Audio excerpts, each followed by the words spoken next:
Marhaban kabisa mpenzi mtazamaji na msikilizaji wa Sauti ya Darasani. Assalamu alaikum wa rahmatullahi wa barakatuh. Kwa maamkizi mwingine tunasema amani ya Bwana iwe juu yako. Karibu katika methali ya leo. Methali yetu ya leo inasema kuwa damu ni nzito kuliko maji.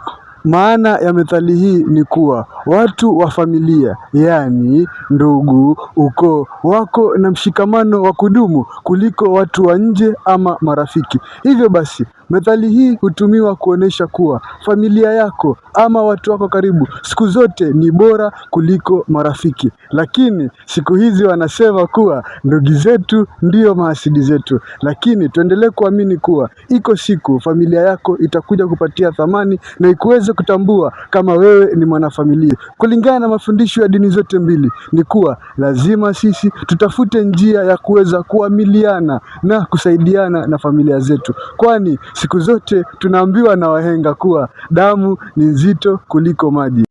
Ingawa siku hizi tunaona wengi ambao wanasaidiwa na watu wa nje na marafiki, lakini vile vile tujue kuwa familia ni muhimu. Familia ni muhimu. Familia ni muhimu. Shukrani.